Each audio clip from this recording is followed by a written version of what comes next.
Yo, what's up, Weld Nation? Today I'm going to be teaching y'all how to run a 7018 on overlapping joint, flat or vertical, probably both. So, I got 2 plates today. I done did the preparation with everything. Got all my stuff ready to go. So you got your 2 plates. Now I'm going to tell you something about galvanized. This is a galvanized plate. You grind till you see sparks on this metal right here. See how I got it all clean? Even the other side, except for that top piece. I'm not worried about that because I'm going to weld right here. I'm not going to weld up here. But no, if you don't grind it till you see sparks, you will have galvanized poisoning. You can get it. That white smoke and shit. Whew. Be sick for a couple days. But yeah, you see that? Nice and smooth, nice and clean. But I'm going to weld it today with a 7018 332 electrode. Stick welder on a probably 120, 121 amps. So, alright guys, now that we got it tacked up, it's ready to go. Alright, now what I'm going to do is I'm going to throw this fixed lens on my camera so that you guys can see what I'm doing without it being so bright, okay? Alright guys, so I got the fixed shade on y'all now so you can see this stuff without it being too bright. Now we're going to weld up this piece of metal from your left to your right. But most people, some people, like the new beginners out there and stuff, you put your rod in your stinger just like this, as straight as day. And what people like to do is they'll push it in there and keep doing like this. Well, see, you can do that, but that's mainly for vertical. But what you're sticking on right now is flat. So what you need to do is you put this rod like this right here, at an angle, leaning towards you, so you can see your puddle as you drag it. Drag it from left to right. Never push it. You just want to pull. That's all you want to do is pull. Alright. So now the first thing we're going to do, these beginners and stuff, I mean, you can run it however you want to. Every welder is different. There you can do a weaving motion where you go up and down, up and down, up and down, up and down, or side to side, whatever. There's one where you can do forward, back, forward, back, forward, back. And there's just different versions of it. I mean, you can run it however you want to. You can just run it a straight line. But you make sure when you do this part, this is called your root. Your first part is your root.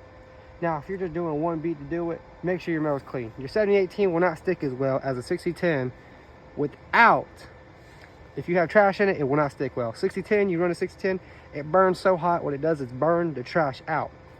Alright. And they're pretty good. I mean, they're good. People mainly use them for root, pipe. And what it does, all it does is blow through the backside of metal, causing it to have a root and good penetration. Well, see, you're still going to get good penetration on this piece of metal right here, even with the 7018. Well, I'm going to stop talking and I'm going to start welding. All right, guys, let's get it.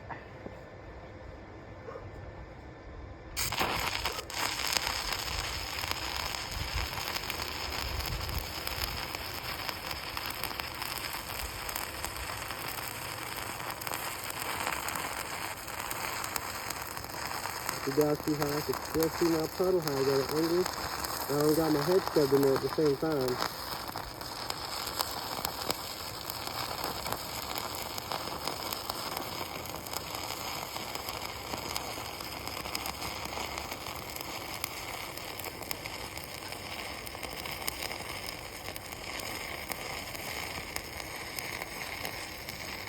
I got full control of my puddle right now. All you want to do is when you weld, you want to see that puddle right behind your weld. You want to keep up with your puddle. Never leave your puddle.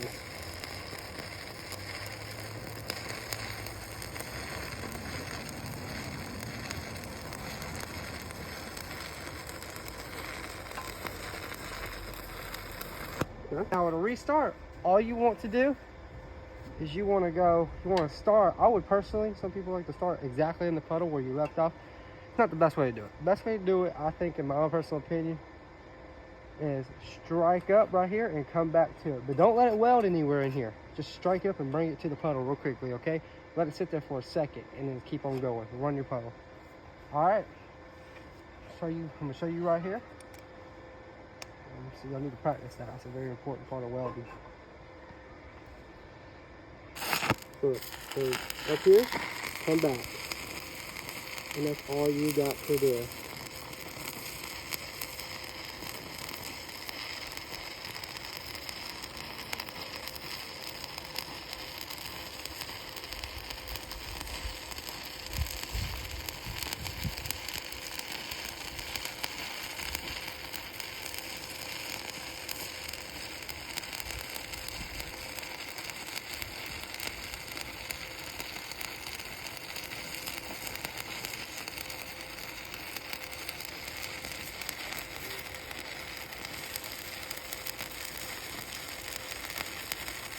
All right, guys, so this is what we got right here. Nice clean bead in this metal.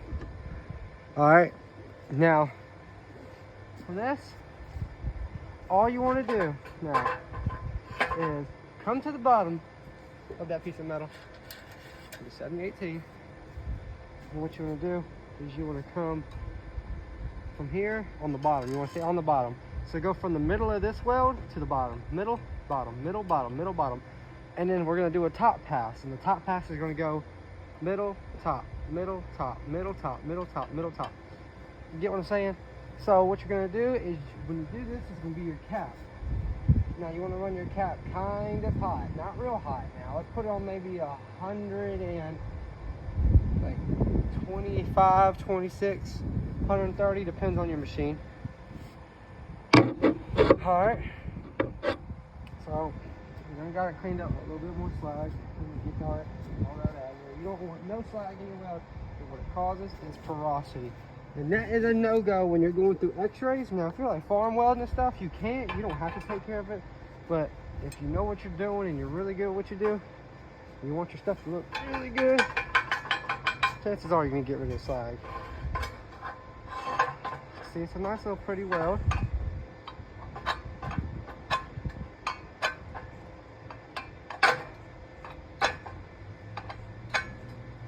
Always throw away from you, because if you come in, you get something in your eye every time. Alright, got that flag, throw it out. Alright. Now what I'm going to do is I'm going to tack it back in at the same time too. Put the tack on there. And we're going to tack it back in there and we're going to get right back to it. Alright, but we're going to do the bottom pass. You always do bottom pass first. If you're ever doing an overlapping joint, T-joint, anything like that, and you got to run a root and a hot pass, or just a root and a cap, you always got to do bottom to top on your cap. Alright, so let's tack this thing up. That's all you need, and then come to it.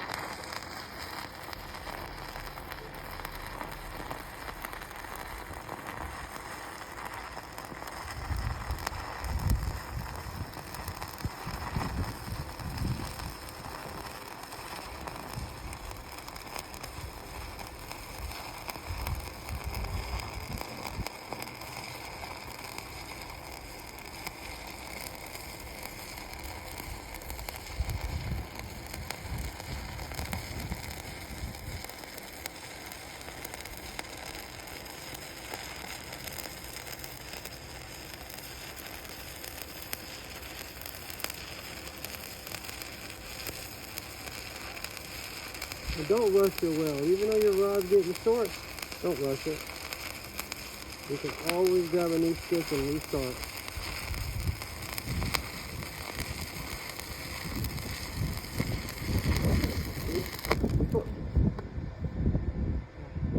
So toss your rod, grab you a new one, and what you want to do is you want to take your chipping hammer and clean the end of that weld so you can start a new one.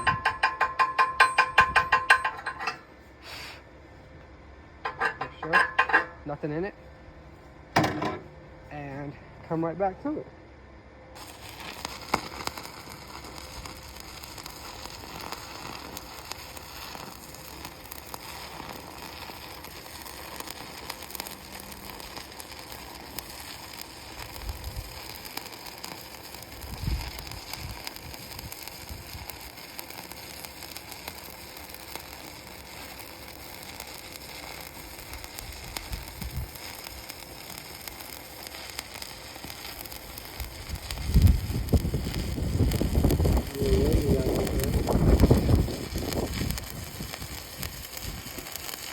Alright, come to the end, whip out. Alright guys, so see, now we got a clean cap on there, bottom and top, no undercut. What undercut is when you push it into your metal or you got it too hot and it wants to burn into your metal and dig in, it'll have it on the edges of the welds. Make sure you have no undercut. I got complete fusion. See how it goes at an angle too? It's perfect. Perfectly in there, angled. Flush with it. It's just a nice weld. That's what they want. If you can put out good welds you got a nice thing to actually weld on, and you're actually comfortable, and you're not, if your back hurt or you're shaking or something, fix it. Like me, I used to sit there and I used to weld, and what would happen is I'd be propped up or crouched on something, or I'd be sitting down and leaning forward, my back be killing me. I'd be sitting out here shaking like this. But now I can stand up, I'm comfortable, set my arm up right here, and just go to weld, you know? And it's comfortable. It's like this little station. I got my grinder station here, got all this stuff to hold it up so it don't fall back onto me. It won't fall back. It's set perfectly. Got nice beads on the plate. I put down nice clean beads. I might finish it off with a little wire brush it off just a little bit more. But no, this is the weld you want to put out. Right here, what you want to put out.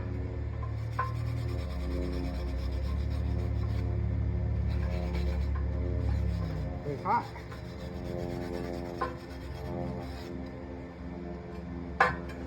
Clean weld, nice penetration. It's just beautiful all around. That's what you want right there. All right, guys, so we're gonna go over a couple more things before I get out of here. Make sure that your work environment is comfortable. That's one thing. You always want to be comfortable when you weld. From your start to your end, you want to stay comfortable no matter what you got to do. You got to build your own stand like I did. If you need to prop up that arm, make something to prop up that arm on. I mean, it's all about comfort and safety. Now, I'm going to tell you something. If you don't want to burn up your hair, get a welding cap. And the way I'm wearing it right now, you shouldn't wear it like this, actually. You should actually turn it and put it on the side like this, cover up that ear. That's when you're doing overhead or vertical. If you're just trying to get out of the way, put it backwards. But if you're trying to weld for real, and you're trying to go upside down, or you're trying to do vertical, keep it over your ear, because when you lean your head to look up, you don't want none of that fire rolling on your ear, and you can't get away from it. You're like, you can't get away from it.